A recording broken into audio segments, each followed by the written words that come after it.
warm welcome and a very warm welcome to our speakers, the key speakers. As as the name of the session denotes, it's going to be a round table. So unlike a panel discussion, while we will have some introductory remarks by some of our speakers here, we would have substantial amount of time to also hear from across the room, because as you can see, we've actually got representation from a number of countries. So it's truly a global dialogue which we are having here. And we would want to not miss out on all the expertise that we have across the table. So once again, thank you for joining the roundtable. And as the topic states, it is the race to SDG, SDG localization. So as you all are aware, the clock is running fast, and we just have 8 more years before we reach the 2030. And though it's a global dialogue, but the focus here is going to be on SDG localization. And one would not want to, overemphasize the fact that if we have to really get inclusive and equitable development, we would definitely require bottom-up approaches. And it's very critical that SDG targets and their implementation needs to be, addressed and grounded at the local level. And it is very critical that we have to enable local governments to co-create local level solutions if we really want sustainable and equitable change. So in this roundtable, we are lucky to have representation from all the critical actors, because no single development actor can make that change possible. So this is demonstrated by the group we have here. We've got government representatives, we've got representatives from, the UN agencies, we've got from the private sector, civil society organizations, academics. And what we would want to really do is, during this roundtable, is have an open conversation and really draw from, the experiences from the esteemed speakers across the table to understand some of the good practices on how localization of SDG is possible, and also to learn from the challenges. And there are some critical questions which we hope by the end of this 1.5 hours, we would be able to have some kind of answers and maybe have new questions generated based on the discussion. So we would want to know, can local government actually co-create solutions to global challenges? And what lessons can we draw from the experiences of India as well as, Africa in terms of localization of SDGs? How can SDGs provide a framework for local development policies that combine regional aspirations with international development mechanisms? And how can the different development partners, whether it's the private sector, civil society organizations, and development agencies, how can we really work together to strengthen local governance and ensure effective outcomes for individuals as well as community? So with that, with those opening remarks, I would just want to quickly introduce the key speakers, and then would invite Sanyukta to give her opening presentation. So as part of the key speakers, we've got Ms. Sanyukta Samaddar, and she is the Nodal Officer for SDGs in the government of Uttar Pradesh from India. And she's been an advisor SDG in Niti Aayog, so she's from the Indian Administrative Services, and really championing the localization of SDG agenda in India. And you heard Niti Aayog, the ex-Niti Aayog chairperson in the morning, Amitabh Kant, so she's been very closely associated with that. We would be having a video, comment by Mr. TVS Prasad, who's the Finance and Treasury Secretary of Government of India from the government of Haryana, followed by, so those are going to be the two representatives from India. Then we have Njabulo Sithebe, who's the Advisor Ministry of Finance from South Africa. We've got Mr. Frederick Mugisha, who's the SDG Integration Advisor for UNDP for Africa. We've got Diane Karusisi, she's the CEO Bank of Kigali from Rwanda. And we've got Dr. Jenny Mander, who's the Professor, Center for Study of Global Human Movement, University of Cambridge, UK. And we also have Dr. Austin Chulu, who is the Senior Economist, UNDP Rwanda. So welcome to the key speakers.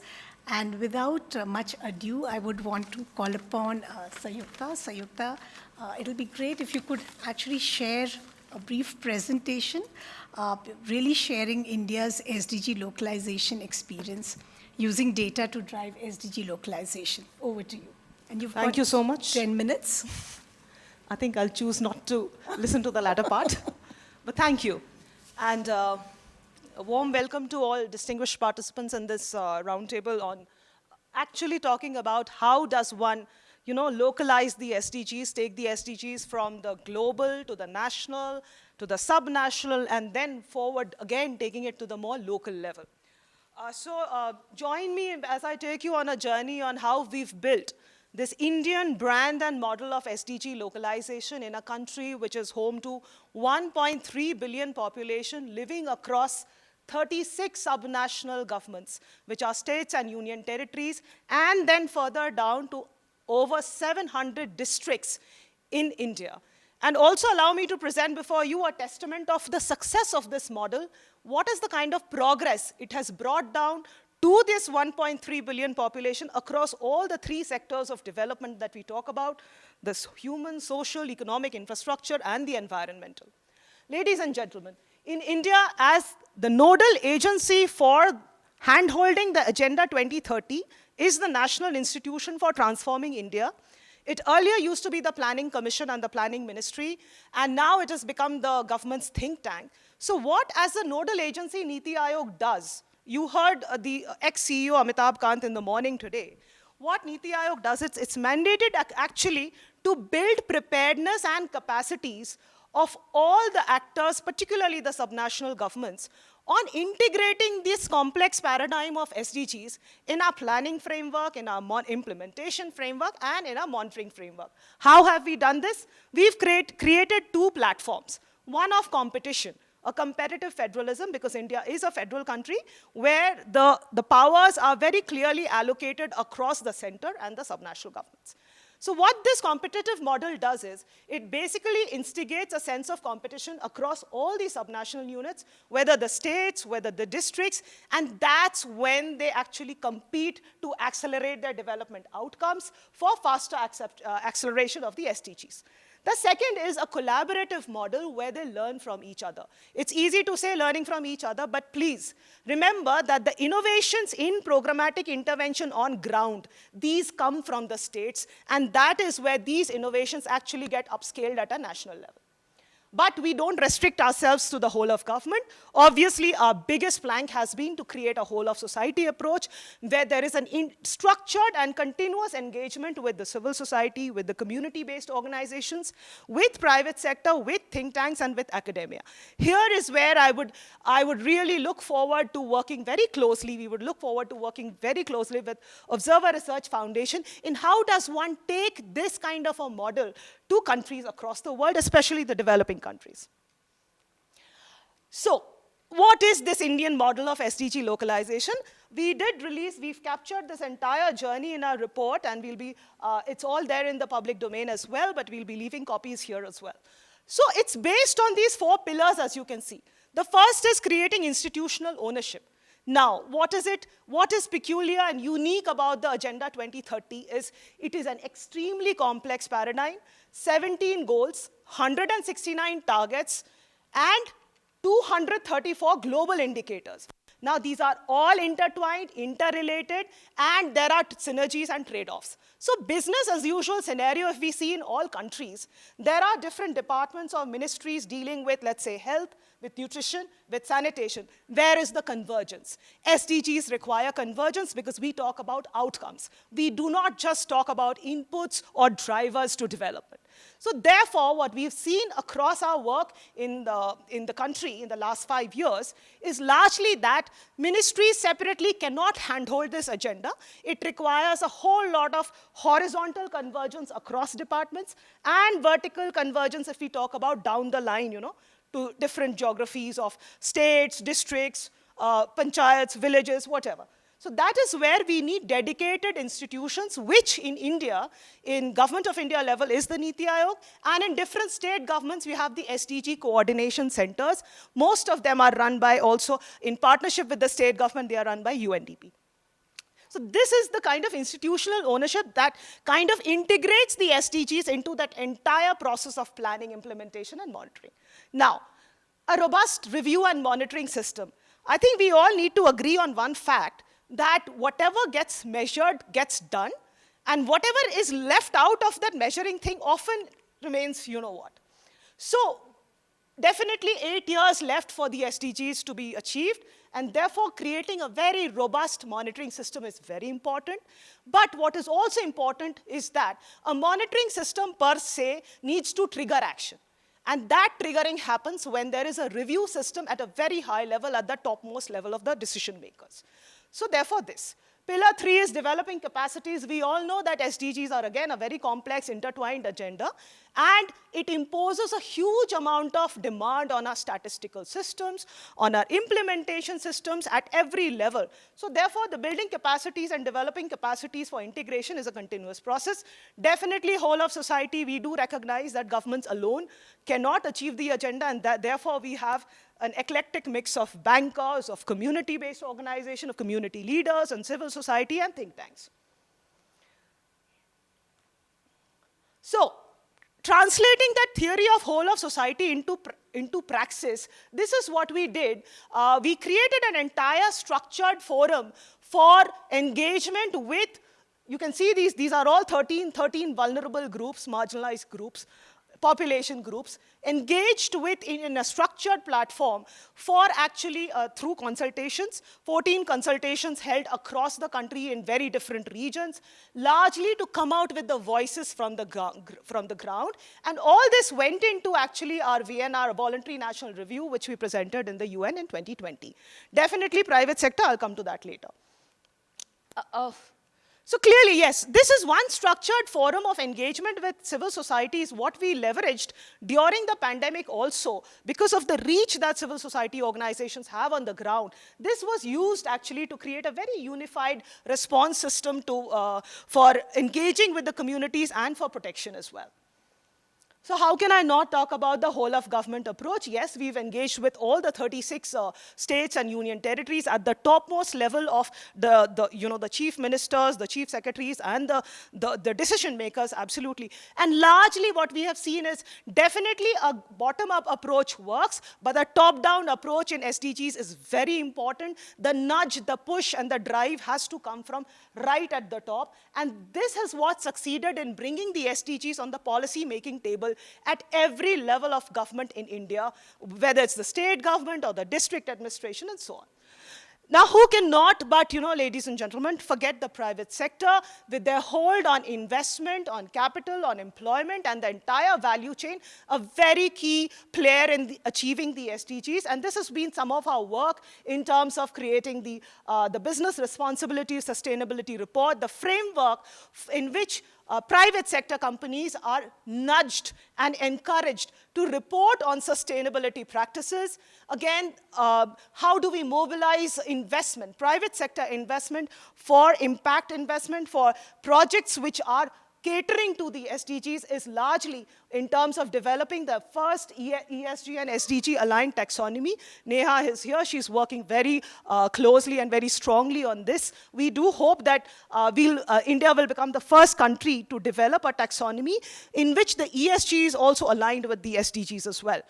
So with UNDP, obviously UNDP and we've worked together in terms of creating the investor map. Now this kind of takes cues from the SDG India Index, our reporting on the SDGs for the entire country and for the states in terms of identifying these white spaces, the investment opportunity areas for the private sector, which will have a greater impact on the SDGs in different regions of the country. So now I come to monitoring part. Definitely with just 8 years remaining, monitoring becomes a key essential component of this entire SDG work in any country. And we move from national to subnational to local. Here, ladies and gentlemen, is the SDG India Index and Dashboard, which is actually the main frame of monitoring of SDGs in a country like India and it gives results of actually how all our states are progressing in meeting the SDG targets by the year 2020 or 2030. And what one can see is that, we've kind of moved on in the last 4 years. Our entire framework of monitoring SDGs has become far more robust in terms of coverage. But what is important is that this has become India's SDG scorecard, not only at the national level, but more so at the subnational level. And the UN's Public Sector Report of 2020 also acknowledges that the SDG India Index has been a very powerful tool for incentivizing and nudging states in terms of integrating the SDGs in their policy framework. So the impact. Let me show you the impact, and this is data-driven decision-making. This is evidence from statistics. Now you can see 2018, you have the reds. These are the 3 most popular states of India: Uttar Pradesh, Bihar, and Assam. Now when the reports came out, when the results came out, definitely, you would understand, no chief minister, no policy maker, no state would like to come at the bottom or in the red category. And therefore, what we saw in the subsequent years is a whole lot of convergent efforts going into improving statistical systems, going into improving service delivery, focusing on outcomes and just not expenditure, which led to actually these states graduating into the yellow category. And obviously, you can see a whole lot of around 12 states in the yellow moving on to the greens. So this is the impact of a public policy tool which is put in the public domain, which creates influence, which molds influence, which creates citizen awareness, and that is what nudges all our decision makers, all the governments in all these states into actually kind of working on the SDGs. Okay, so obviously we did not end, with at the national level, at the subnational level, because no subnational index can actually throw the nuances and the complexities of a particular region, and we are talking of localization. Therefore, we moved one step down. We went more granular towards creating a similar index for the 120 districts of the 8 states of the Northeast. What it ends up doing, it gives us, again, those critical sectors, priority areas, critical gaps, which then reach the decision makers in each of these districts and also the policy makers in states in terms of targeted intervention for the reds and the yellows and the greens, in terms of nudging their budget allocation. It kind of drives the budget allocation in these areas, and that is where financing and SDG planning and monitoring becomes very much integrated. A similar thing for the cities, because obviously cities are engines of growth, so this is what we've done for cities as well, in terms of, again, creating a public policy tool for across all the SDGs. What I would like to stress on here is the multidimensional poverty index. So this, ladies and gentlemen, is again something which transcends the monetary estimates of poverty, where poverty is measured as a consumption expenditure. And what it has done globally, when it's done jointly by Oxford Poverty Human Development Initiative and UNDP, in terms of creating a whole matrix of how poverty is defined according to all its dimensions. This is, again, as ending poverty lies at the heart of the SDGs, and target 1.2 talks about reducing multidimensional poverty by half in every country. So this is actually derived from that. And what MPI does, again, these are some of these top-line indicators: nutrition, child mortality, maternal health, years of schooling, school attendance, and all the standard of living indicators. And you can see the perfect alignment with the SDGs over here. So this is where we pick up a basket of basic survival indicators, key indicators aligning with the SDGs, and then that's how MPI kind of estimates the incidence of poverty in the country. Again, the factors contributing to this incidence, and also a new thing called the intensity. The intensity of poverty simply means how poor are the poor. So India numbers, as on 2015, was 25% of India's population was MPI poor. and the intensity was something like 45%. We have progressed around, in 2021, when we are releasing the provisional data, it's almost like that has reduced to around 13%. So one can actually gauge the improvements over time, the reduction in poverty, and the efficacy of our flagship programs in this MPI concept. So here, largely what I want to show you here is that you cannot have a one-size policy which will fit the reds and the greens, let's say in education or in nutrition or in health or whatever. Similarly, we are talking of interstate disparities here. You can see within a state also, intrastate disparities are again huge. And that's where we need very targeted intervention, targeted fund allocation in terms of addressing the problem of MPI even within one state. And this is the heart of localization.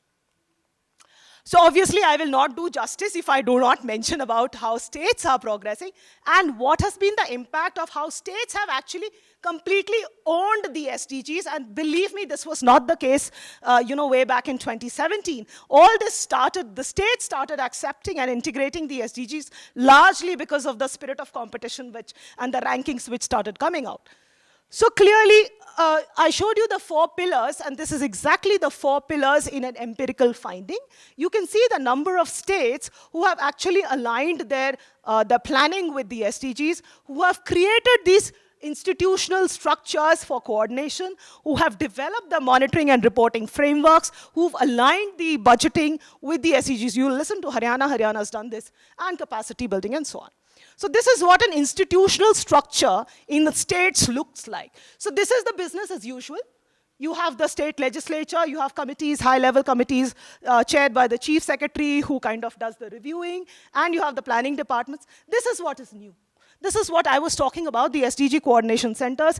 In many states, it's run by UNDP. This is what anchors the SDGs and brings in the entire whole of government and whole of society approach.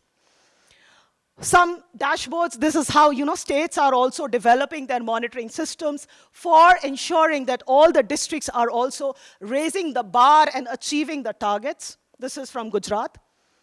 This is Karnataka as to how even the CSR money, even fund mobilization is being aligned in terms of getting funding and investments for SDG-related projects.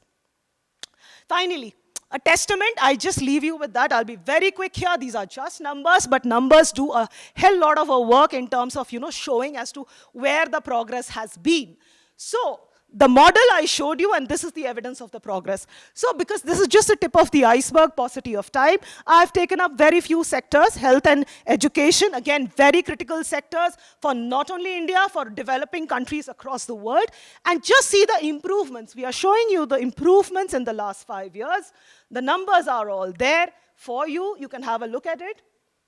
So both in terms of stunting, institutional births, children and maternal health, huge improvements across the last 5 years. Again, infrastructure and service delivery.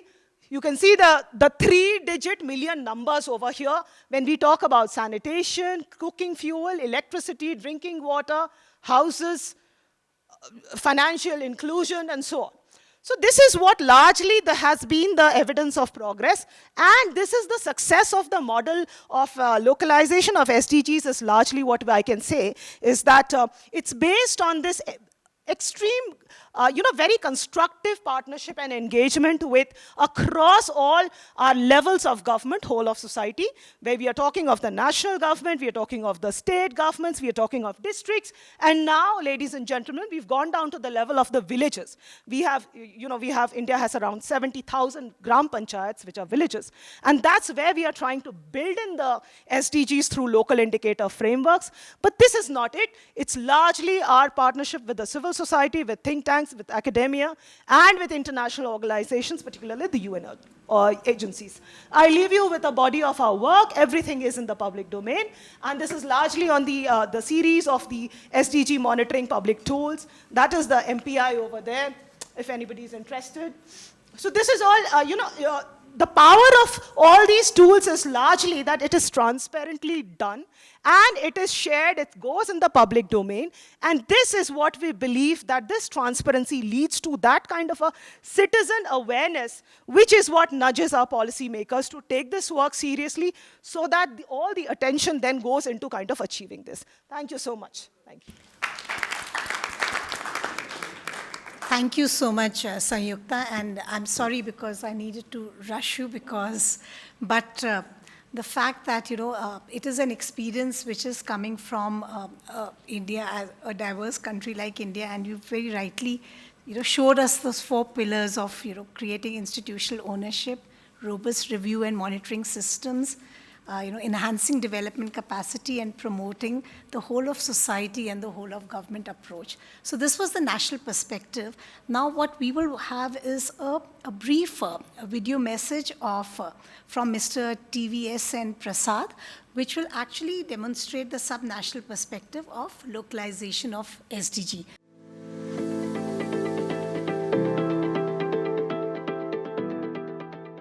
Good evening, all the distinguished panelists and participants of the roundtable, all protocols observed. At the very outset, I thank the ORF and the UNDP for giving me this wonderful opportunity to address this roundtable graced by this august group. I am indeed very grateful to be a part of the global SDG community. My apologies for not being able to participate in person on account of the ongoing session of our legislature. Sustainable Development Goals are global goals that aim at a holistic approach to development. The SDG 2030 agenda, championed by the United Nations, provides a framework for putting in place the essential strategies to achieve these goals, a template to track and measure outcomes with mid-course corrections where required. As these goals are anchored in basic needs and services, the focus on achieving these goals needs to be as close to the ground as possible, where the rubber hits the road, as it were, adopting a bottom-up approach. Since these goals target development that can be augured by various entities, a whole-of-government approach that seeks to converge local and regional governments, national governments, businesses, community-based organizations, and other actors collaborating to incubate and share solutions, unlock bottlenecks, and implement strategies to achieve the SDGs at the local level is required. Availability of adequate finance and other resources is at the heart of this race to achieve the goals by 2030. As I said earlier, I am sure that all of you and all governments, national or subnational, the private sector, civil society, and others are all making significant efforts to achieve the SDGs. But as we all know, poverty, unfortunately, is increasing. Migration is causing alarm. Climate is worsening. Global warming and its adverse impact on human life and development is on the rise. Resources are depleting and income inequalities are getting more and more acute. The need to achieve SDGs has never been more urgent. So what can we do differently, given the urgency of the situation, to achieve the 2030 agenda? I would like to emphasize 3 thematic areas that can propel us to do things differently and do them better: climate, economic management, and data management. The whole climate debate in terms of the triple planetary crisis that the planet is facing today revolves around the alarming growth in emissions and the resultant rise in levels of temperature, the erosion in biodiversity and natural wealth, and the crisis of pollution and waste. Our Honorable Prime Minister, Sri Narendra Modi ji, with his bold and historic commitments at Glasgow, COP26, the innovative global initiative called the Lifestyle for Environment, and Honorable Chief Minister, Sri Manohar Lal ji, with his commitment for Santulit Paryavaran, a balanced environment, are championing the drive to address these challenges. Our leadership's resolve to achieve these goals is firm. I propose that all development should be looked at through an environment lens. Environmental concerns and development have been traditionally viewed as antithetical to each other.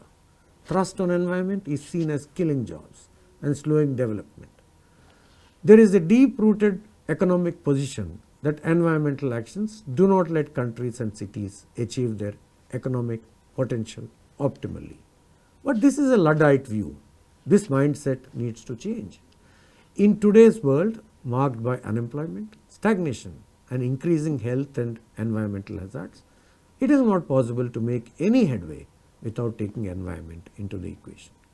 Climate adaptation and sustainable solutions are the only way forward to achieve the 2030 agenda. Circular economy holds the key for resolving this dilemma. Life and nature themselves have an uncanny nature of circularity associated with them. Circularity is the mantra that can help recycle resources, offer cost-effective solutions, involve traditional and local knowledge and technologies, associate indigenous and vulnerable people from the bottom rung of the ladder. We call it the Antyodaya in India. Let me give you 2-3 examples. Recycled agricultural waste can produce ethanol and green hydrogen. This can provide rural employment, increase farmers' income, serve the cause of environment, promote local industry, and boost energy security as well. So many SDGs in one shot. Take the case of promoting production of honey. This will help indigenous people improve pollination, increase crop yields, and promote local food and beverage industry. Water conservation and energy consumption are so closely intertwined. We have an example of using solar pumps to irrigate fields. The surplus solar power can be sold to the grid, and the farmer has an incentive not to draw excessive water as he or she gets additional income by conserving solar power that can be sold to the grid. Crop diversification to millets is another example. Using less water, we can improve farmers' income as well as nutritional standards of children and prevent their stunting and address challenges such as anemia. The recent COVID pandemic has taught us several lessons in this context. Apart from other things, it taught us how closely biodiversity, development, and the planet's health are intertwined. Municipal solid and liquid waste management, recycling plastic and e-waste are other such examples in innumerable local solutions that can help us advance the SDG 2030 agenda. Like the Industrial Revolution and the Internet Revolution that saw different continents and countries emerge as centers of economic growth, the Climate Revolution is the next economic opportunity for the world. India and Africa hold the key for the economic future of the world and are leading the sustainable development trajectory. Let me now turn to prudent economic management. We have tried several tools that we will share with you through the organizers. 150 budgetary schemes have been rationalized, and also budgetary grants have been consolidated from 47 to 20 SDG thematic cluster grants, clubbing water resources, ecology and agriculture allocations, clubbing education, health and social sector allocations. To give renewed focus on SDGs, we introduced performance-linked outlays to spur competition between city governments, departments and other entities. We mapped every rupee of our annual budget to one SDG or other and linked it with an output-outcome framework. We created 3 funds: Climate and Sustainable Development Fund, Research and Innovation Fund, and Venture Capital Fund to spur innovation and prioritize on key areas. We created a Corporate Social Responsibility Fund and initiated several public-private partnership projects to involve the private sector and other key stakeholders. Data management is another key aspect for achieving the SDG agenda. We created the first district-level SDG index in India. We set up the first SDG coordination center in India in partnership with UNDP. We value the partnership and support of UNDP in this journey. These are exciting times with opportunities galore for us, development practitioners. I thank you all again for this opportunity. I request ORF and UNDP to take this dialogue forward, as this conversation is key to achieving our common objectives. We offer to host the follow-up dialogue to this historic Kigali dialogue and take the pleasure of inviting you all. I look forward to connecting with you in future as well to learn more about the significant contributions you are all making to the SDG agenda. and to replicate the best practices that will be articulated in the deliberations of this conference. Good evening and Godspeed to you all. Thank you. Thank you. So, from the two presentations, we've been able to get a semblance of what India has been doing in terms of really localization of SDGs.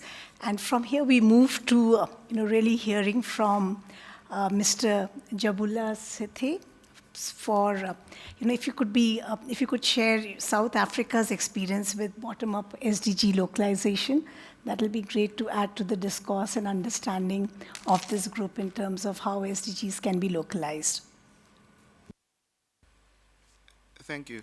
Listening to the previous two presentations, I actually felt like they were speaking about South Africa because there's so many commonalities, so many similarities in our approach. I want to share with you four things. Two things that we did right. One thing we did very wrong, to a point that it has undermined the things that we've done right, and how we are now trying to rectify what we've done wrong as the fourth point. The first two things that we did right is that we have a system called IDPs, the Integrated Development Plans. These are very collaborative ways of planning where communities participate, business participates, when the planning of each municipality takes place. In terms of national government, you do not receive certain grants until you've run that particular process. So municipalities and local governments actively organize these IDPs because they are important for their financial survival. What happens is that which is not in the IDP does not get any other government support. So it forces all municipalities to align their work with key SDG indicators. That's the first thing that I feel that we've done very right. The second thing is on measurements. So we've developed very sophisticated systems of measurements, both at a national level and at a sub-regional level, on measuring development indicators. For instance, at a national level, we've got a Central Statistical Agency, StatSA, and it produces reports which essentially can tell you what's happening in each area of SDGs. The second layer, it's what was essentially an experiment in one of our provinces. We call it the Gauteng City Region Observatory. So what this does is to do measurements at a sub-regional level. It uses various sophisticated means to track on an annual basis what is happening in various communities. And it does this through using tools such as visualization. So it can actually show that in this particular area, this is how the water looked like, this is how it now looks like, this is how the clinic was, this is how it now looks like. So continuously it informs the work that government does. The other thing that this measurement system does is that they have a spot in cabinet, even in provincial cabinet. So the provincial government is not really allowed to do any planning outside of the direction that this institution gives, which is the GCRO. So that's very important, because you don't have a government that's planning outside of its own reality. However, as we have done these two things right, the one thing we got very wrong was on developing capacity of local municipalities to roll out key and critical projects that will make a difference in the lives of many of our people. So you then have a situation where in South Africa, with the 257 municipalities that we have, 43 of them are currently essentially, in business terms, we would have said they are currently bankrupt. They are all in ICU, they need assistance. There are projects, no matter how much money you can throw at them, they can't really roll out projects because of weak capacity. So weak capacity and not investing in the right skills at a local level has affected the rollout of critical social projects. About 3 years ago, the South African government then adopted a different way of trying to correct that which has been going wrong. This system of correction is termed the district development model. So what it does is that if there's a water project that has to be done, all spheres of government are called upon to actually focus on that water project and fix it. We've had a situation where in one of our municipalities, there's been, for instance, a runaway pollution of water. And in fixing that, this district development model says we can draw capacity from any part of the South African government, including the army, including other provinces, in order to fix the problem that would have been identified in a particular region. So that's essentially the South African experience, that we learned, painfully so, that you can be as sophisticated as possible, but if you do not get the basics right, you then stand to reverse all your gains. Thank you. Thank you so much, and thank you for sharing not only your good practices, but also the challenges, because, many times what you learn from your challenges, far outweigh what you learn from your successes. So thank you so much, and great to see, the similarity in terms of the Indian and the South African experience of Europe, and really looking at how you've been engaging the municipalities, and thanks for raising that whole important component of how developing capacities of local self-government institutions is so very critical if we have to ensure that localization of SDGs happen. So thank you so much, and I now move on to Frederick, who is the SDG Integration Advisor for Africa from UNDP. So Frederick, from your side, it'll be great to just understand, what is the value addition of integrating the SDGs in development plans, budgets, and statistics. So just some learnings and some lessons from that region would be very helpful. Okay, thank you very much. The SDGs give us a common matrix, a common framework that actually allows us that if the SDGs are integrated in the development planning process, you can be able to look at several districts within the country, across countries, and know that, yes, this is focusing on, for example, protecting the planet.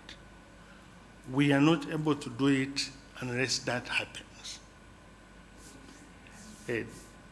And that is important for acceleration because it allows us to look at the trade-offs, but also the synergies that may emerge. The second point I want to share with you is the experience that I see across the continent. So there is the development plan with development indicators, those are development outcomes, and then there is the budget, which is supposed to derive from the plan. And so ideally, what you would want, and I see that's what India did, is to go to the plan, and each of those indicators you have, you align them to the SDG indicators.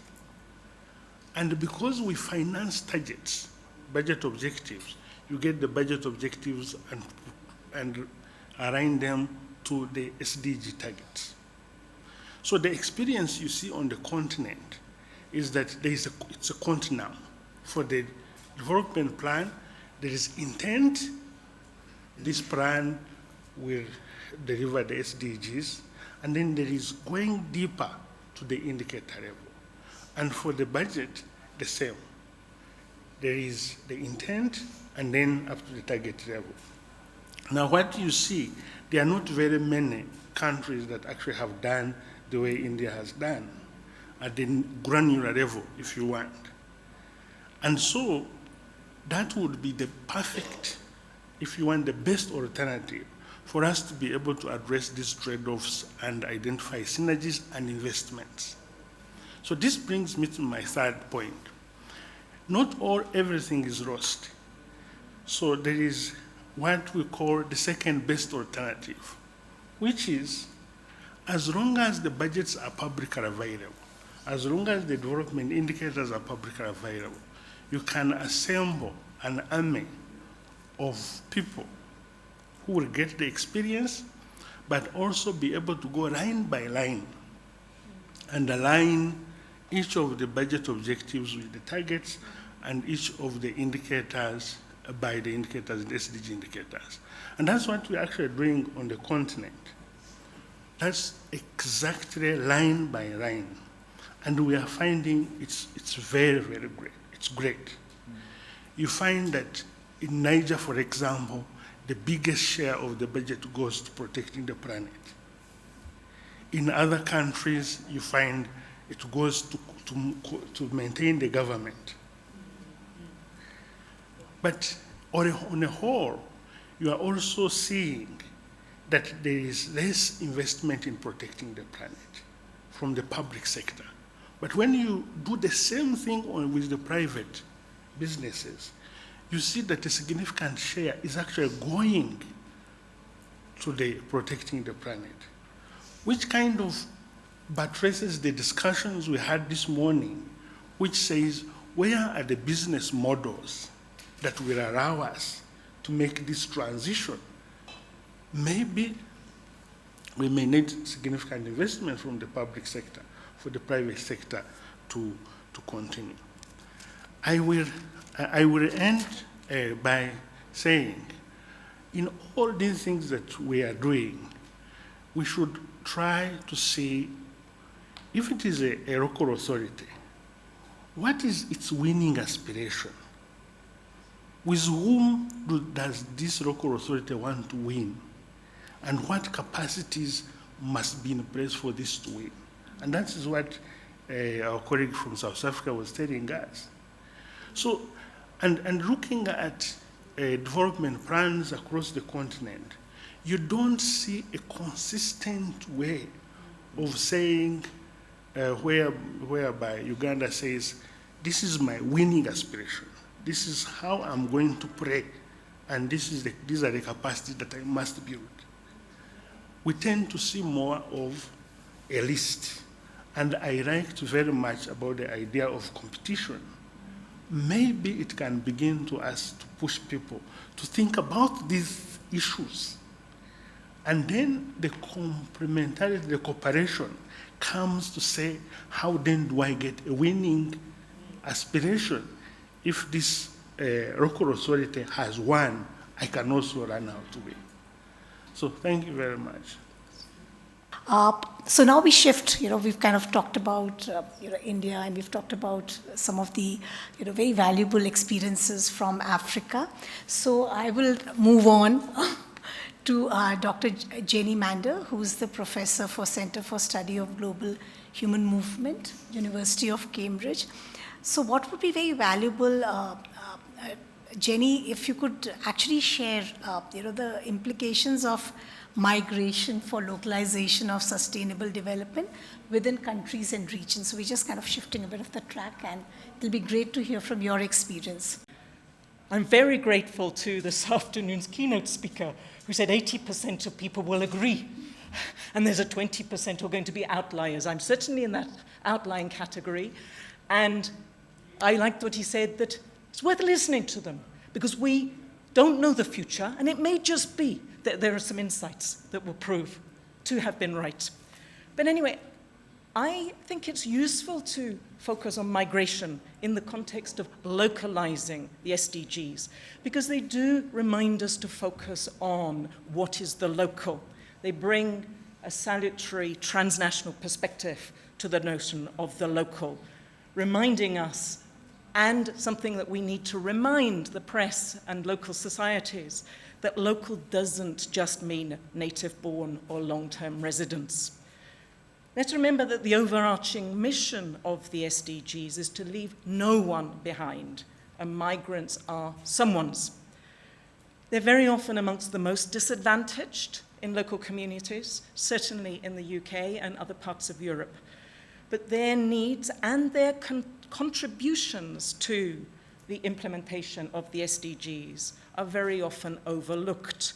Why? Because they're not seen as being local.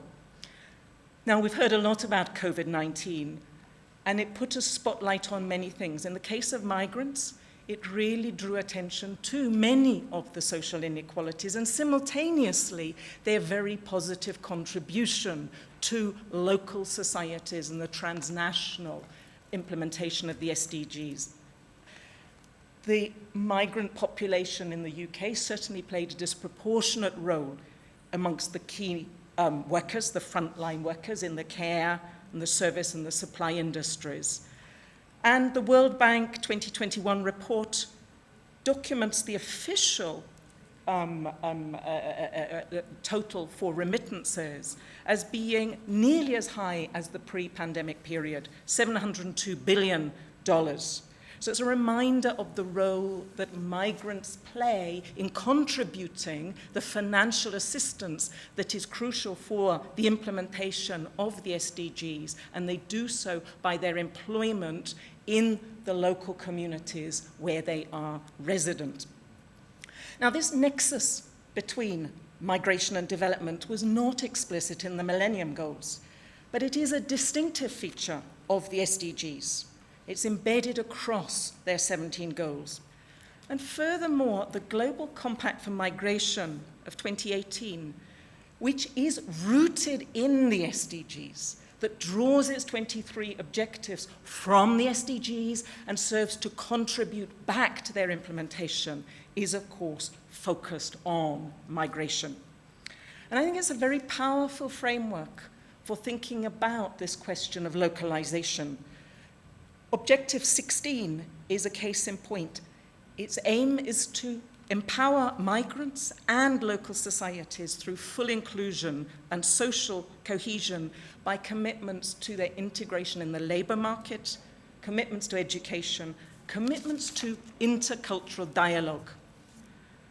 And I think we need to remember that a very large majority of migrants head for another country for betterment, and that betterment they seek through work and study.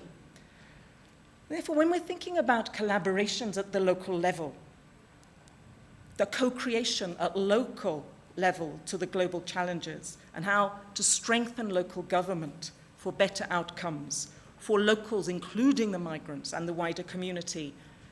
Let's think of the business sector.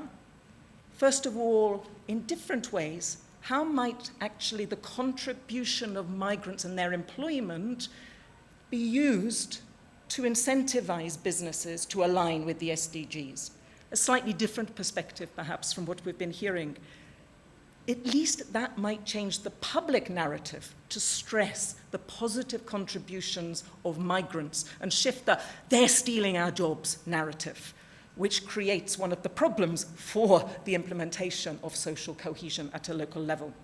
But I want to stress also partnerships with the higher education sector. And just note two oversights, which I see as blind spots, that may need to be implemented or introduced into policy in the next iteration of the development goals. If not in 2030, perhaps by 2040, and certainly I think by 2050 in different parts of the then developed nations who are now developing. The 2030 agenda stresses in Goal 4 inclusive, equitable, quality education for all. And its target does include the higher education sector, with a target for including, for expanding significantly the scholarships from people from developing countries. So there's recognition of the collaboration with the universities, but the priority is for the vocational ITC and STEM subjects. So why not the arts and humanities? may seem obvious. Why not? Well, let's pause just a little bit. Is it because they're not lucrative?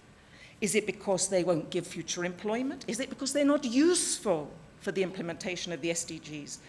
Is it because their transformational impact hasn't been, but could be, measured? Or is it because cultural knowledge is seen to be too local, STEM transcends boundaries, but culture doesn't? So for my final point, I just want to point out that there's a paradox here, because in the Global Compact for Migration, there is explicit recognition that at the local level, for the implementation of Goal 16, the arts and humanities play a huge role in supporting local governments and in supporting the local community to deliver many of the goals really from the bottom up. There is no absence of support and some money for local theatres, for local storytelling projects, for cultural festivals. And those, I think, are all crucial for the implementation. They bring a sense of belonging, they create the networks, they indeed give the agency, and they connect back with the local government in order to strengthen, I think, a sense of political citizenship and bringing that feedback loop that's crucial. Now, the blind spot there is that in the Global Compact for Migration, there is no explicit mention of collaboration with the universities and higher education sector, who have at least the passion, much more time than people in local government, and the incentives through their need for impact to show and have measured their impact, to build that together. So I would want to finish by saying that the universities in most places are part of a local community. So let's not leave them to be ivory towers. Left as ivory towers, they can only be international institutions. To embed them, they need to think locally, and let's include the arts and humanities for the assets that they can bring. And that commitment might also recharge the belief in the arts and humanities, which at least many, but not all, recognize as being a vital ingredient of local and international society. Thank you so much, Jenny, and I think you've brought a very interesting perspective to this whole debate on localization of SDGs and the fact that, there is this whole focus of leave no one behind, and you've kind of put the whole component of migrants right in the center.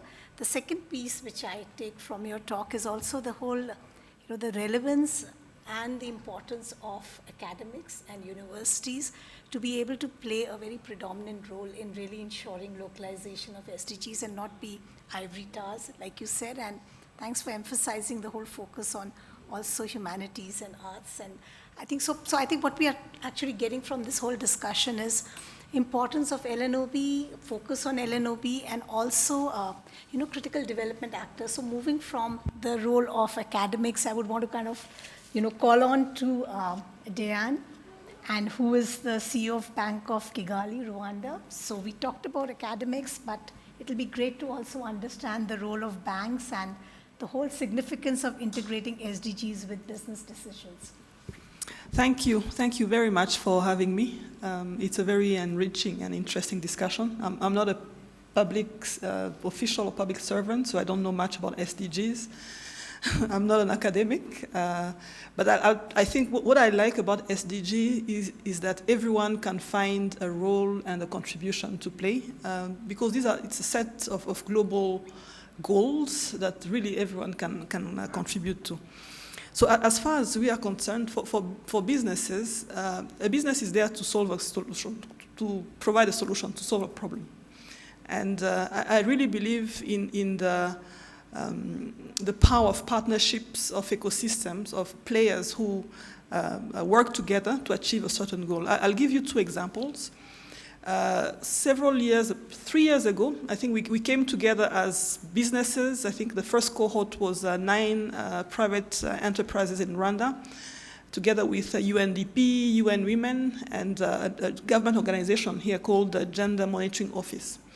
Because as much as the world presents Rwanda as a model for gender equality when you look at the numbers in parliament, we still have a long journey to travel to reach real gender equality, especially in the private sector. So we came together as businesses, exchanged experiences. We got a lot of support from UN Women and UNDP to show us what we could do better. So we went through an assessment of all our corporate policies and practices and agreed on a number of best practices that we could implement to advance the agenda of gender equality in our companies. So we were very proud eventually earlier this year. It was in March this year. We got what we call a gender equality seal certification. Because we traveled this journey, we changed our policies, many initiatives that we implemented in our companies that actually make business sense because I'm able to retain and to attract more women. I'm able to retain them just because of the set of new policies and facilitations we've put in place. So I really believe in the power of this partnership to get some SDGs, some goals delivered because, again, this sharing of experiences is very enriching. Another example I'll share, again, from a business perspective, I'm a businesswoman. We realized, and this is probably the case in many other African countries, that agriculture is the sector that receive the less financing from the financial sector. So in Rwanda, the statistics are really, difficult because we have about 70% of our people who are farmers, but only 6% of bank lending going to agriculture. Yet, we have 100% of Rwandans who eat. So we figured out that this is a problem, and the only way to solve it was to get together with, obviously, the government, tech companies, financial institutions, NGOs, companies that are looking at sustainability in farming. And we actually found very good solutions, digitizing some value chains in agriculture. And we are now starting to see more bank lending going to the sector. And this, obviously, is one of the SDG goals. I don't know which one.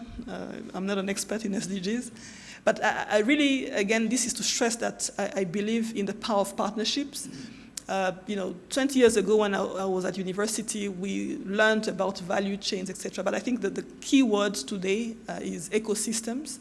Players, from the business world, from academia, from government, from NGOs, from international organizations working together to achieve a set of goals, and I believe with that we'll be able to get to we'll be able to amplify the impact and get to the outcomes that we all desire. Thank you.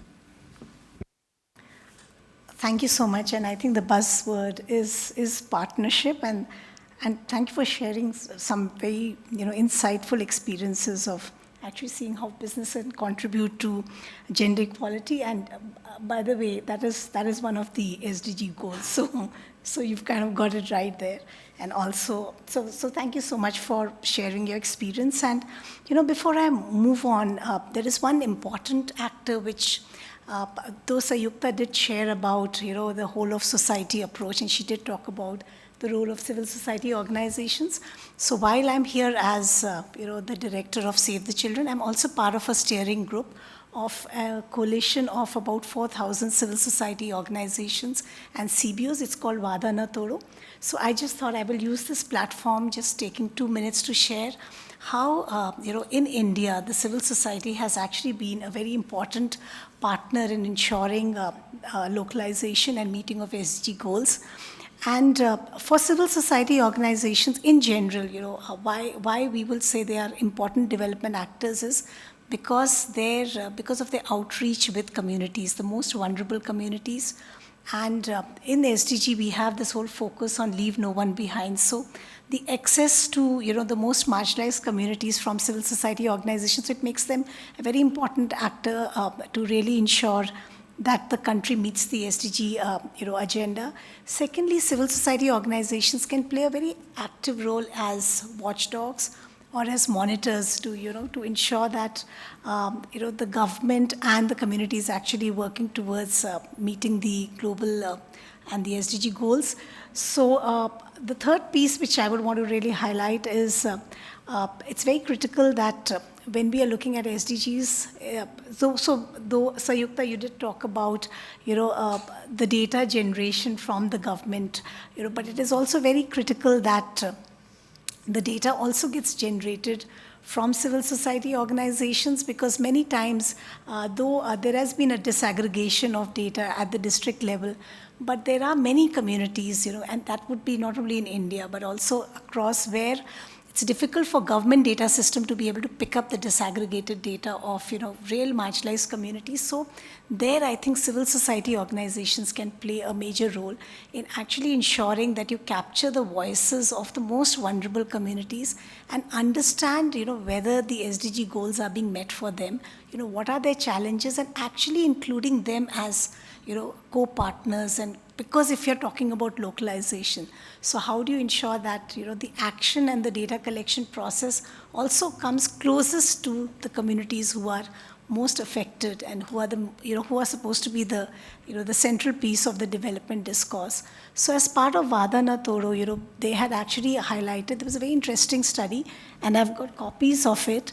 It's called the 100 Hotspots. So what they had done, they had actually unpacked 25 most vulnerable communities, and they had trained the representatives from the community-based organizations to actually collect data on 12 SDGs to really ensure whether those SDGs for those communities are those SDGs really meeting. What is the performance vis-a-vis, if you see whether it is the scheduled tribes in India, or whether it is working with sex workers, whether it's street hawkers, people who are working on the street.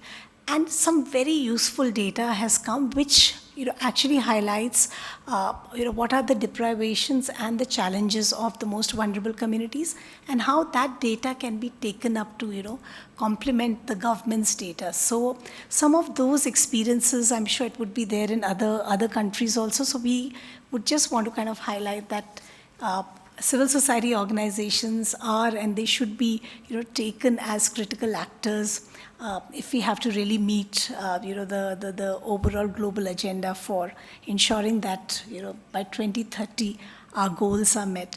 So with that, I would now like to reach out to Dr. Austin, and you are the senior economist of UNDP Rwanda.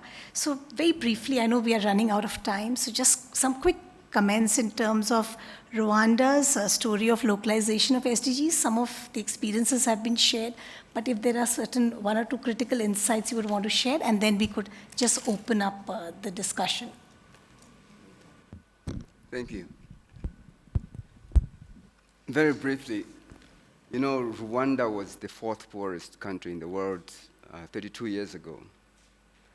And we've moved from then to become one of the fastest growing economies, not only in Africa, but in the world as well. So what happened? And how did this happen? And my intervention basically is about the dream of the good life, which started with a vision 6 years after the genocide against the Tutsi. There was a vision that was crafted to move this country from where it was as a position of shame, to be dignified, to be part of the international community. And then in 2015, there was a Vision 2050, which was designed to make Rwanda a upper middle income country by 2035 and high income country by 2050. And those are dreams and those are aspirations that I'm sure that this country, judging from where they've come from, are doable, they are possible. Now, Rwanda is different. We talk of SDGs and the integration of SDGs into the national plan and the national vision, etc., happened at the onset. As soon as the SDGs were announced, Rwanda started integrating them, because the 2015 was the year that Rwanda's Vision 2050 was created, and that was the year that the SDGs were launched. But Rwanda is also a country that has a very strong decentralized system. So you have the central government, which is responsible for policy, and from there you get the districts. There's quite a number of districts, about 30 or 32 or so districts in the country. And then you got, under the districts you have sectors, and under the sectors you have cells, and under the cells you have villages. And within the villages you have, I think, what they call mdugudus or something like that. It's a very decentralized system. And when you talk of policy devolution to the local level, it happens very swiftly, one, but it also means that anything that the central government has put in place is immediately, through this decentralized system, available at the local level. And we also have another issue that is very critical to Rwanda's transformation, and that is the homegrown solutions, which are used as a vehicle to deliver on various aspects. Notice I'm not talking about SDGs, because Rwanda's ambitions go beyond the SDGs. The SDGs are just a small component of what Rwanda wants to achieve. For instance, for example, we're sitting in a hotel here. A couple of years ago, the World Bank, the UN, all of us said, this is a bad idea. You're building so many hotels and so many conference facilities. It's a bad idea. Where are you going to get people to come to these facilities from? You have no airline, you have no infrastructure, food, etc. You're importing everything. So how are you going to do it? The government said, we are going to do it, and we'll show you how to do it. They created an airline. It's operating. They improved the airport. They went into the investment code and changed it to a point where it's one of the best in Africa. And Rwanda is now one of the easiest places to do business. If you're African, you are free to come and go as you please without a visa. There's so many things that happened to facilitate that transition and, of course, the achievement of some of the SDGs. So it's a happening place. However, there's challenges. We are growing at one of the fastest rates in the world, but that growth has left a lot of people behind.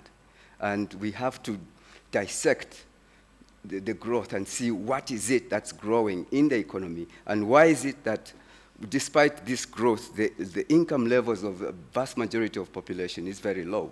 So what do the population live on? And that brings me to issues of the metric that we use to measuring and assessing progress towards SDGs, and why some of them are not really appropriate. Diane talked about women's empowerment and our indicators on numbers of women in parliament, which for Rwanda it's 61% of women in parliament are women, 50% of the women in cabinet, 50% of the cabinet are women, and so on and so forth.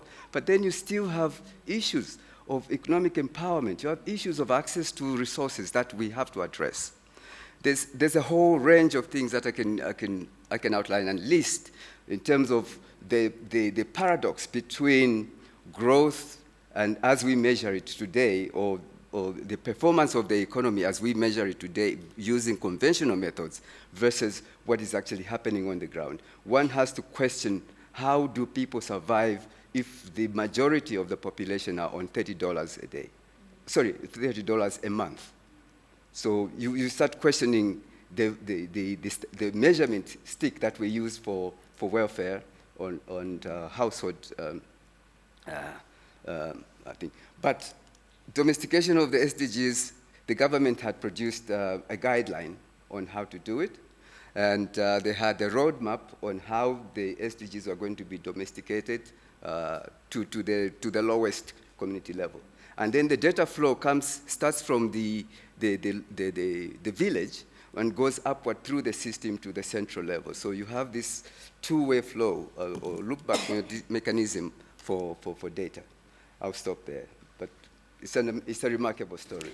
Thank you. Yeah, and I liked your opening statement of Rwanda, which dreams of good life, and some of the very innovative components and thanks for emphasizing this whole element of, decentralized system. And I think localization of SDG will have to start by really ensuring that, at each level, and you've talked about, going down right at the level of the village. And I think it's so very critical that if you already have a decentralized system, I think it'll be much more easier for the country to be able to really look at ensuring that SDGs get localized, and there is, and then that the dream of good life is a success no sooner than later. So with that, I would like to open the floor. We have about 10 minutes. And I'm sorry, we had thought we'll be able to give you more time, but we do have some other session which is going to start. So very quickly, if there are some quick comments, you could have two things. You could either raise questions for the speakers, or you can share from your own perspective. What are your views on how can we ensure that adequate localization of SDGs can happen? Yeah, so maybe 3-4 interjections. We could start with quick comments, and then if you have quick comments, I think we can be able to cover all of you. It's okay, yeah. So I just want to discuss and know from the guest panelists, what are the strategies that we are going to implement to build capacities for collecting the local data in a independent manner, and the data which is very valid. And second part is, due to the resource constraints and other constraints that we have, it is just not possible, and it is very difficult to localize all the SDGs. So how are we going to localize the prioritization as far as different geographies and diversities are concerned? Great, so what we could do is maybe take the questions first. I think that will be helpful. Is it a question? It's a more of a comment and partly addressed to the localization thing. I think what we have tried out both in Africa, East African countries, and in 2 states going to the district level, is that we have used the SDG 7 and some of the health and the education indicators, mostly from the multidimensional poverty, to actually make the decisions, like the financing decisions, and SDG 7 is basically using the energy as an input to actually make the outcomes of the other health and education matrices. So basically, it's not about renewable energy, or the basic question that we tried to answer is how to make it through reliable, affordable energy, betterment of the health indicators, public health indicators that are used in the multidimensional poverty indices. And the outcome, the result that we have already been kind of getting back and forth is that from the district collectors is that, look, we have these various pots of money. In Jharkhand, there is a huge pot of money from the DMF. They don't know how to spend, particularly in the infrastructure funds. They just do it like put some electric poles and that's it. Like that's the way they put some tubules that run dry after some years. So what is the efficacy of those, and how better efficiently they can use it? So one of the ways which we try to do it is to basically overlay the development indicators and the energy indicators, particularly here the solar irradiation, to actually efficiently identify which are your best sources.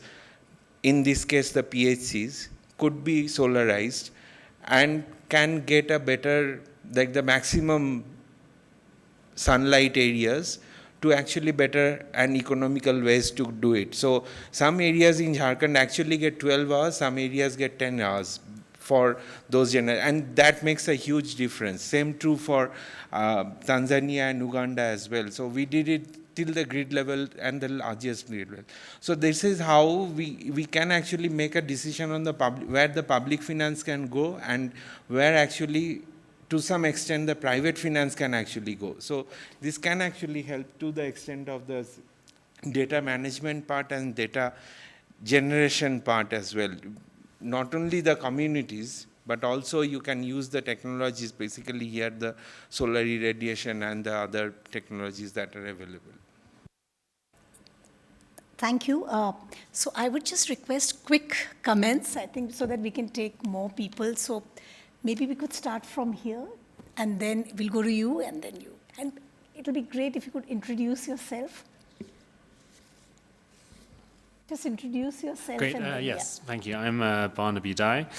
So a comment I had was, and I'll try and be very quick. It seems like there's a assumption behind the localization model, which is about knowledge equaling change. And I wonder sort of how true this assumption is and whether it's been tested. So, basically the idea that if you have these metrics, you make them publicly available, you have transparency, then you get change. And it seems like from some of the other panelists that there's a lot of other sort of ingredients that you need in order for this to work. You talked about the importance of bureaucracy and at a local level in South Africa.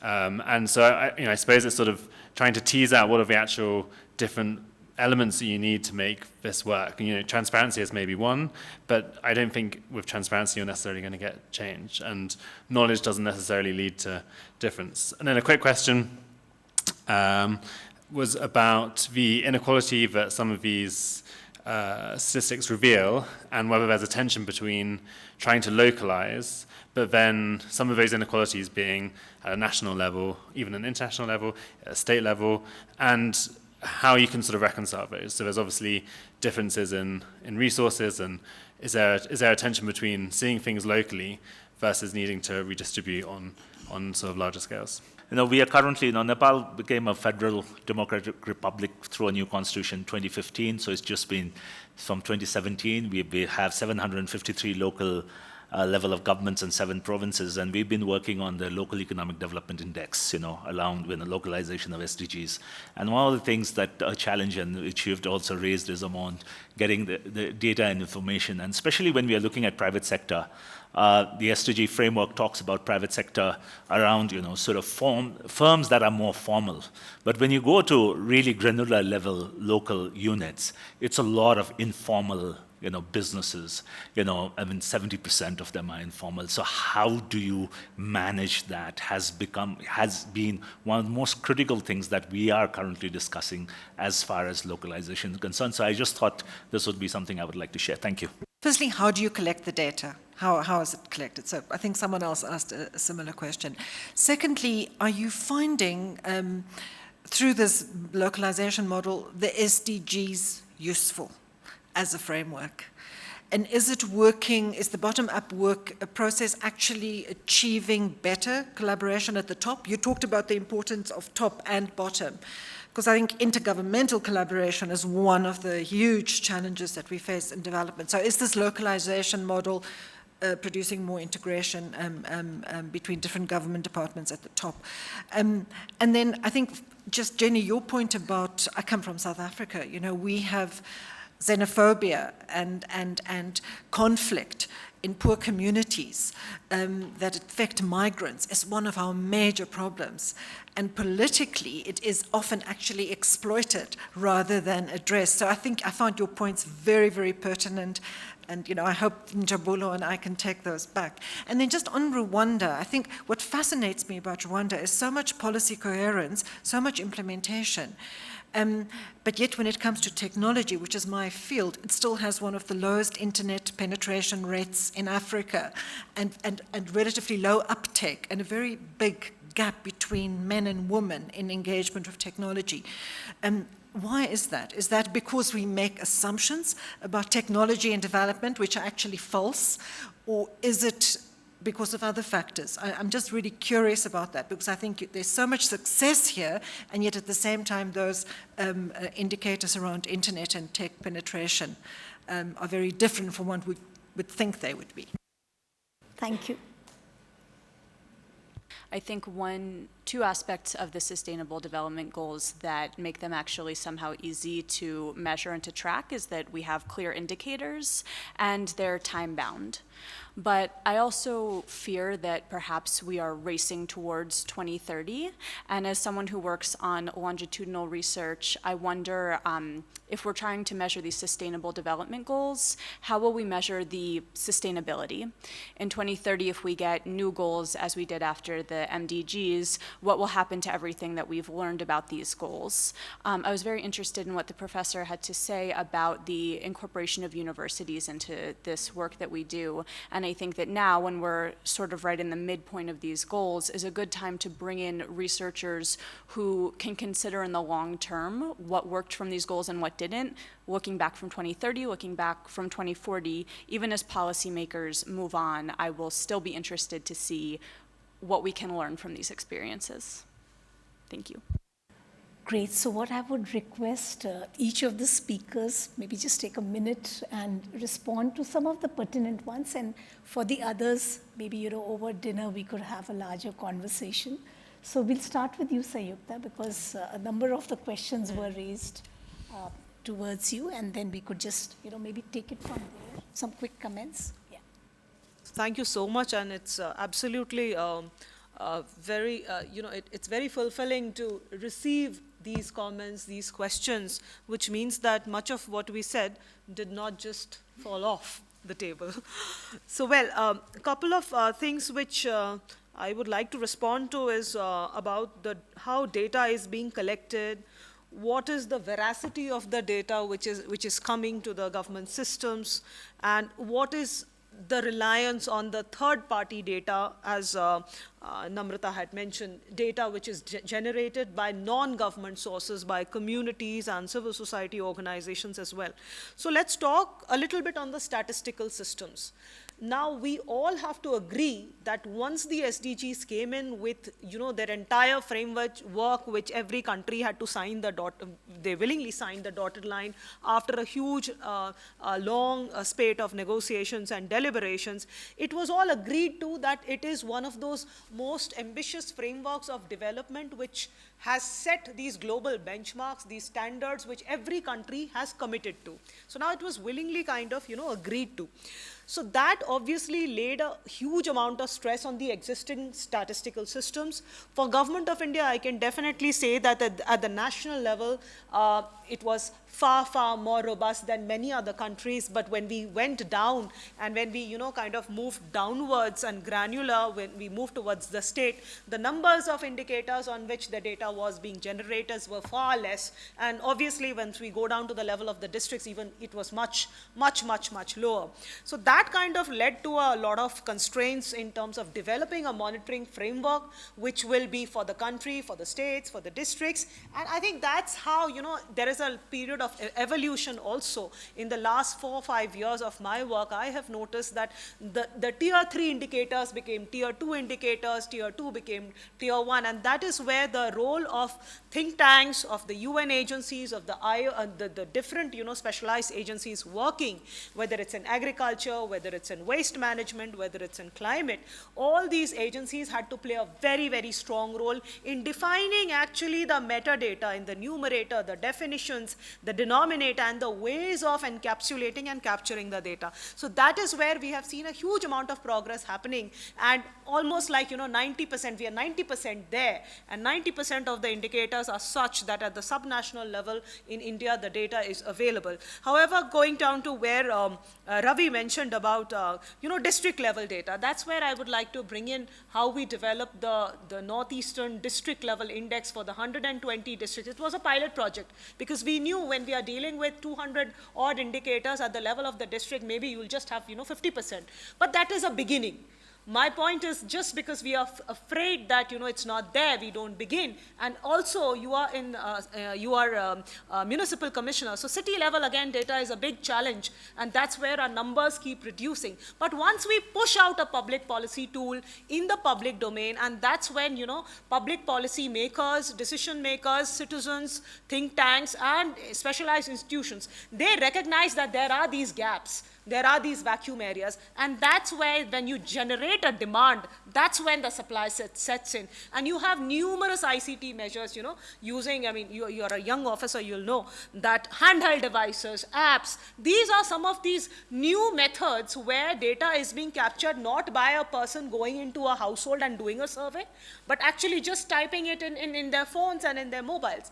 So to come to your specific point, I would like you to, have a look at what Karnataka government has done in terms of developing a family family registry. So a family registry is basically for every family in that entire state. They have created an app called the Kutumb. Kutumb actually, translates into a family. And by a single click, basically that app, the family, every bit of asset, every bit of educational standard, everything kind of gets incorporated into that one app, so that the government of the day, whether it's the state government or the district government, has in itself, has that entire repository of information related to a particular family and obviously all households. So that's one point on the data. Obviously, you also mentioned about prioritization. That's what SDGs allows us to do. It's an ambitious framework, it's a unifying framework, but it allows a state of Kerala to focus more on drinking water, tapped water, where 80% of the households do not even have, water from a tap. In fact, they rely on wells. And also it allows a Bihar to talk more on nutrition and on gender. So this is the kind of prioritization which the SDGs allows us to do. It allows every state, every country, every subnational government, every panchayat, every urban body to actually see what are the gap areas and then to focus on that in terms of targeted intervention, in terms of budget allocation and so on. There's one point which I do remember you mentioning about, the elements. The elements is definitely not transparency alone. You have to have institutional ownership. Some things which I mentioned in my presentation. You have to have that capacity. You have to have public awareness to drive the SDGs. Finally, SDGs can't be driven from the top alone unless there is a demand from the citizens, unless there is a demand for the community to get those kind of, outcomes which the entire framework talks about. So it's a whole lot of elements, the private sector, the community, the government at different levels, the citizens, which goes into the success of the SDGs anyway. So I'll rest my case here. Thank you. Great. Some quick comments, last concluding comments from the speakers, if you have any. Would you like to? Yeah. Thank you very much for... Thank you very much for the comments about South Africa. I think it's really important to think about changing narratives. The politicization of migrants, the politicization of culture leads to divisions and leads to xenophobia. Now, those divisions can be measured in certain ways, but changing narratives isn't subject to measurement, not in the short term. It may be a research project some years down the line, but we can't wait some years down the line for that sort of academic project. We need to find other ways of intervening. It's not every institution has to be doing the same thing, but some people need to be working on changing that communication. Changing narratives matter. And that probably is education of the media, but education of the general public, and it's a multifaceted approach. So I think that it's measurement and rather than, something in place of measurement. But the other point I think I would like to make, given the necessary imbalance in the geographical focuses, is that including Europe and North America in the Sustainable Development Goals is vital. This is for sustainable development, and it is about equity and inclusion. And migration is a very useful way to think about the need for a global, local approach. To leave the European, so-called wealthier nations out isn't going to address sustainable development, and climate justice. But for that, we need buy-in. And we do need whole of society buy-in to put the pressure from the bottom up to the people we think we elect. That changes the discourse. So I think that it does need this whole of society in a local and a global sense, which is every cog, which means that it requires narratives to get the buy-in. And if it's not for 2030, it is for the broad ambitions of redistribution, vital for the global warming crisis. Thank you, and final words from your side, if you have any, and then we will just close it because it's been a long day. Yes. A very enriching discussion, but I think the clock is ticking, yeah. Yeah, and thanks for that comment. And for Rwanda, I think, as the minister said earlier on in the next room here, we are a growing economy. The infrastructure is still not as developed as we would want it to be, and of course, with access to modern technology and connectivity, that costs money. And I mentioned earlier that, exactly, and I mentioned that just to buy credits for your phone is a big task for many households. So, and especially for women, I mean, in terms of income levels, the difference between men and women is so much. But imagine with 30,000 Rwandan francs per month as an average income for 64% of the population, it's a pretty uphill battle to try and put aside something for technology and weigh it against food and other requirements. So it's an uphill battle, but we're getting there. Thank you. Thank you. Just a quick one from myself. I'd like to say most of the work that we've done on measurements and on impact analysis has been done in partnerships with universities. So in our case, universities are a core part of the rollout of these SDGs, but also a core part of the measurement. So we continue on an annual basis to do peer reviews, and that's what helps us to know how to plan for the future. Thank you. One last point. In terms of research, I think this is the time. I'm not sure whether the next agenda will focus on 60 goals. I think we should remain at 5 pillars. But that is work for the research. And then in terms of data, it depends on how you want to aggregate.